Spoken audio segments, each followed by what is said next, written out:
Hello guys, welcome back to my channel. So ಎಲ್ಲರಿಗೂ ಬೆಳಗಿನ ಶುಭೋದಯಗಳು. So ಇವತ್ತು ಶನಿವಾರ ಆಗಿರೋದ್ರಿಂದ ನಮ್ಮ ಮನೆ ದೇವರು ಶ್ರೀ ಲಕ್ಷ್ಮೀ ನರಸಿಂಹ ಸ್ವಾಮಿಗೆ ಅಲಂಕಾರ ಮಾಡ್ತಾ ಇದ್ದೀವಿ. ಸೊ ಇವತ್ತು ಸ್ವೀಟ್ ಪೊಂಗಲ್ ಮಾಡಿದ್ವಿ. ಸೊ ಅದಕ್ಕೆ ದೇವ್ರಿಗೂ ಸ್ವಲ್ಪ ಇಟ್ಟು ಪೂಜೆ ಮಾಡಿ ದೀಪ ಹಚ್ಚಿ ಈ ಥರ ಮಾಡಿದ್ವಿ.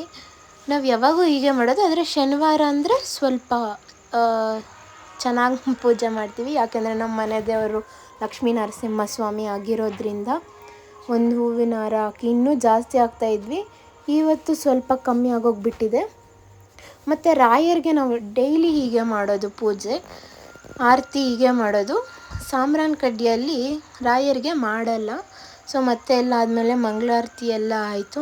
ಸೊ ಈ ಥರ ಎಲ್ಲ ದೇವ್ರಿಗೂ ಅಲಂಕಾರ ಮಾಡಿ ನಮ್ಮ ಪೂಜೆ ಎಲ್ಲ ಇವತ್ತು ಶನಿವಾರ ಬೆಳಗ್ಗೆ ಮುಗಿಸಿದ್ವಿ ಗೈಸ್.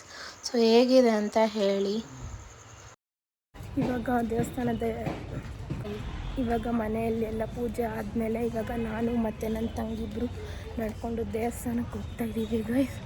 ಆಂಜನೇಯ ಮತ್ತು ಶನಿ ಮಹಾತ್ಮ ಟೆಂಪಲ್ಗೆ ಹೋಗಿ ನಿಮಗೂ ದೇವ್ರನ್ನ ತೋರಿಸ್ತೀನಿ. ಇವಾಗ ಆಂಜನೇಯ ಸ್ವಾಮಿ ದೇವಸ್ಥಾನಕ್ಕೆ ಬಂದ್ವಿ. ನಾವಿಲ್ಲಿ ಬಂದರೆ ಯಾವಾಗೂ 11 ಪ್ರದಕ್ಷಿಣೆ ಹಾಕಿ ದೇವರ ಆಶೀರ್ವಾದ ತೊಗೊತೀವಿ. ಮತ್ತು ಅಲ್ಲಿಂದ ಪಕ್ಕದಲ್ಲೇ ಇರುವ ಶನಿ ಮಹಾತ್ಮ ದೇವಸ್ಥಾನಕ್ಕೆ ಹೋದ್ವಿ. ಮತ್ತು ಅಲ್ಲಿಂದ ಹಂಗೆ ಈಶ್ವರ. ಇದು ಹೆಂಗೆ ಅಂದರೆ 3 ಒಂದೇ ಕಡೆ ಇರೋದ್ರಿಂದ ನಮಗೆ ಸುಲಭ. ದೇವಸ್ಥಾನಕ್ಕೆ ಹೋಗಿ ಬಂದ್ವಿ. ಫುಲ್ಲು ಬಿಸಿಲು. ಇವಾಗ ಮನೆಗೆ ಹೋಗ್ತಾ ಇದ್ದೀವಿ ಗೈಸ್. ಮತ್ತು ಪ್ರಸಾದ ಖಾಲಿಯಾಗಿ ಹೋಗ್ಬಿಟ್ಟಿತ್ತು. ಹೋಗುವಷ್ಟು ಕ್ಯೂಳಿಂದಲೇ ಲೇಟ್. ಎಸ್ ಗೈಸ್, ಇವಾಗ ರೀಲ್ಸ್ ಮಾಡ್ತಾಯಿದ್ದೀವಿ ನೋಡಿ. ಅದಾದಮೇಲೆ ಡ್ಯಾನ್ಸ್ ಕ್ಲಾಸ್ಗೆ ಹೋಗಿ ಅಲ್ಲಿಂದ ಬಂದು ಮ್ಯೂಸಿಕ್ ಕ್ಲಾಸ್ಗೆ ಹೋಗಿ ಇವತ್ತು ಸ್ವಲ್ಪ ಹೆವಿ ಸುಸ್ತಾಗಿ ಹೋಗ್ಬಿಟ್ಟಿದೆ. ಸೊ ಇವತ್ತಿನ ವ್ಲಾಗ್ ಇಷ್ಟೇ ಎಂಡ್ ಮಾಡ್ತಾಯಿದ್ದೀವಿ ಗೈಸ್.